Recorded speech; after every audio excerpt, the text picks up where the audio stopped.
What's up, metal and heavy music fans? It's Flight of Icarus again with MetalTrenches.com. If you haven't already, please do subscribe to the channel because there are plenty more videos like this to enjoy, the podcast, interviews, what have you. Check it out. But it is time, once again, to do some ranking here. This is just something I've been having a lot of fun with, and so hopefully you're enjoying these as well. But even if you're not, I'm having a grand old time. So far we've done new metal, we've done classic metalcore, and today I'm going to do, hopefully this will turn out being a bit shorter because there's not as many here. I'm going to do classic second wave black metal bands. I've really narrowed it down to basically the big forerunners. I even ruled out, I originally thought of having like Bathory and Celtic Frost in here, but ultimately just decided to go with pure second wave. And yeah, let's just get right into it. We're going to rank some of the cult classics, so to speak.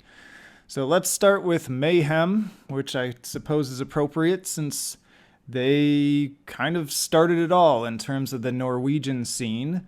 So where do they stack up? And I'm going to kind of focus mainly on the music. It's going to be tough. This is going to be a little bit different than maybe the other rankings.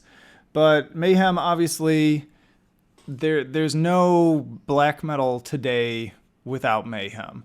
Like, obviously, they took a lot of the influences from, again, Bathory, Celtic Frost, even, face paint from, like, King Diamond, and the term black metal from Venom, and put them all. They're the ones who initially put it together. So they've got to get ranked pretty high for that already. But if we're looking at music, I don't know if I can put them at S tier because if I'm really, again, focusing especially on the releases from that second wave period in the early 90s, Mayhem's not making the best music out of this grouping, in my opinion.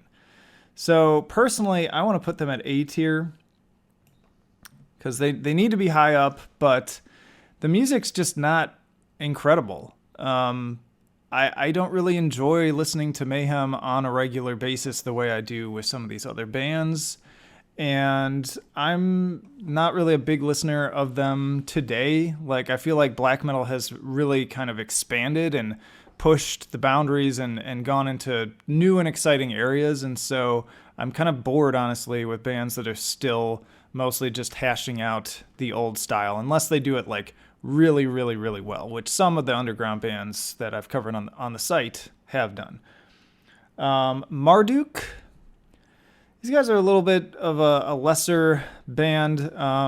They've got some really solid releases that are classics. But ultimately, compared to these other bands, I just don't feel like they quite stack up. So I'm going to put them in D tier. Not a band that I listen to a lot and not quite as influential, I would say, as some of these other groups. Emperor.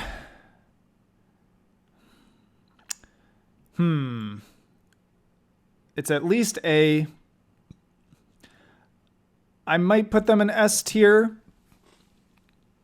They were right from the beginning doing something different. Like they, looked at the rest of the scene and were like, that's not enough. Like, we're going to do this whole symphonic side of things, and spawned one of my favorite subgenres probably of symphonic black metal, and also the symphonic death metal bands that take influences from them.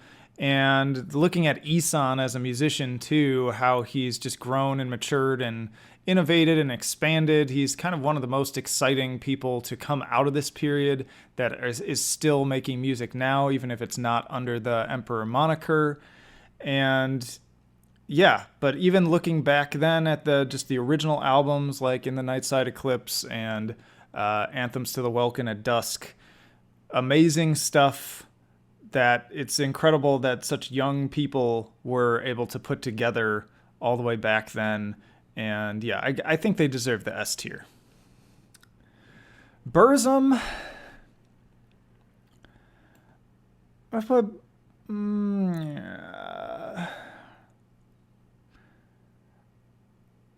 think ultimately I'm going to put Burzume at C tier. There is some stuff that I like from Burzume. I like Philosophem. I like their, early stuff, obviously very influential. They, to this day, kind of, that style has moved on into sort of atmospheric black metal, and now even like black gaze and post black are, I think, in many ways, some of these bands are, if you're really digging down into the roots of where their sound is coming from, it kind of starts with Burzume. And so say about that what you will, but ultimately they don't have that many, or I should say, Varg doesn't have that many great albums consistently, so they get dropped down for that reason. I keep saying they, but we all know it's just he. Darkthrone, my boy Fenriz. I'm going to put them at B. Love me some Darkthrone. Their first 3 albums are amazing. I always tell the story, too, that my friend introduced me to Darkthrone way back in high school, and it just did not make sense to me at all back then. I just heard it and was like, no, like, thank you very much. I'm going to go back to my Gothenburg bands now that actually are music and not just noise. And then many years after that, like over a decade later, I came back to it on a whim and was like, ooh, I like this now. It makes sense to me. And so fell in love with them ever since. I ended up picking up the first 3 albums on those fancy digipack reissues that they did. They're kind of like book style, and they've got Fenriz's commentary on a separate disc, which are highly entertaining. I highly recommend those. So yeah, great stuff. Great raw production. I love just how cold those albums sound, and they're just so they take you to this really strange place in your mind, and there's something to be said about that. Plus, I just love Fenriz as a person. I think he's hilarious. I love what he tries to do for the underground music scene too, and how he just keeps it real, works at the post office, and then unintentionally became an elected official in his neighborhood.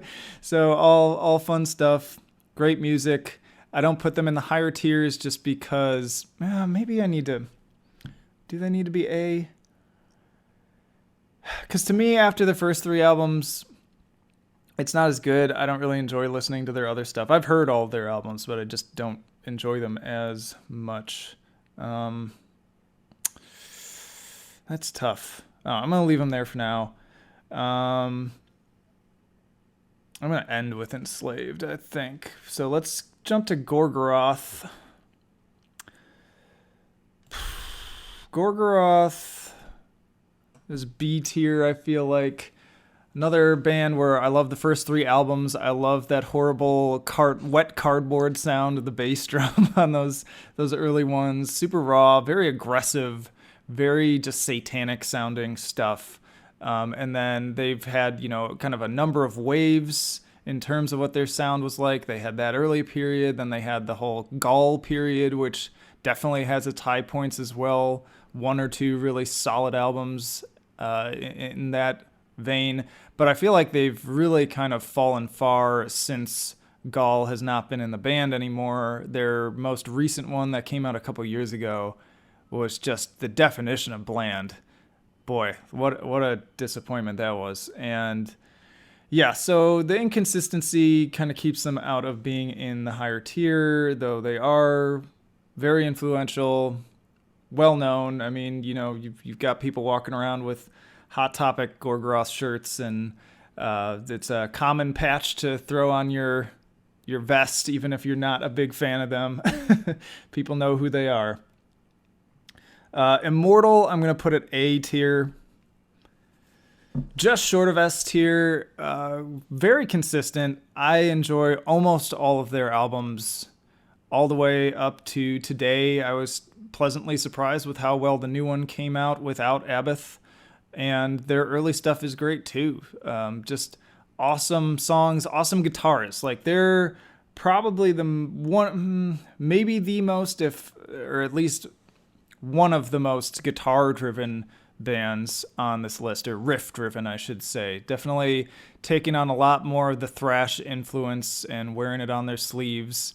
And that's what makes them stand out, I think, is great riffing. as opposed to just the atmosphere. But they've definitely got that, and they've got everything from the more just in-your-face thrashy albums to more atmospheric, more raw, and yeah, all around great band, still doing good stuff today. Dissection, I'm going to put a B. You know, two very popular, highly influential albums.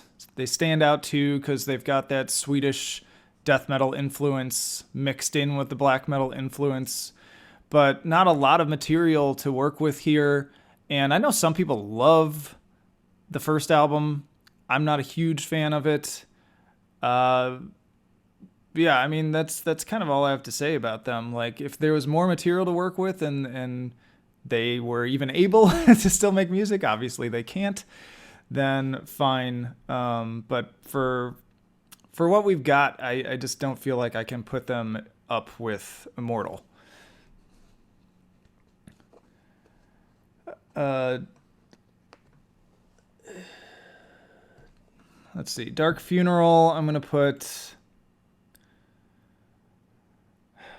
Probably get some hate for this, but I'm going to put Dark Funeral at D tier.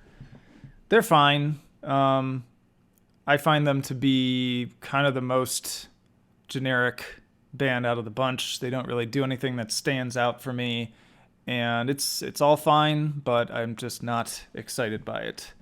Satyricon, C tier. They've got probably two albums I really love from their early days. I like the first album, and then God damn, I'm blanking on freaking titles again. I don't know. I like their early stuff. I'm not really excited about their newer stuff. Their last album I found super boring. Yeah, they just don't really super do it for me, but back in the day, they had their moments, and that's it. So, gotta end here, though, with, for me, the ultimate highlight, which is Enslaved. Definitely S tier, because talk about consistency and just the whole package. Because these guys, from the very beginning, they took on the obvious stuff, the atmosphere, the darkness, the rawness, the cold sound, and started expanding. And they're probably the most technical band on this group. So I would argue that they're the most talented performers and songwriters as well. Once they've gone through a number of periods. They had kind of more just pure second wave black metal, then they had kind of more Viking influenced stuff, and that was really great. And then they got into Pink Floyd and started doing all the crazy progressive stuff, and now to this day still putting out absolutely incredible albums, and I would top them out over Emperor even, just for that staying power, for that willingness to mature and just be true to themselves and continue to make beautiful music. Like, in this strange way, this band that started out in this truly ugly time with this really rough history has become one of the most interesting and textured and beautiful bands out there today. That'll do it for now. Flight of Icarus signing off. I will see you in the trenches.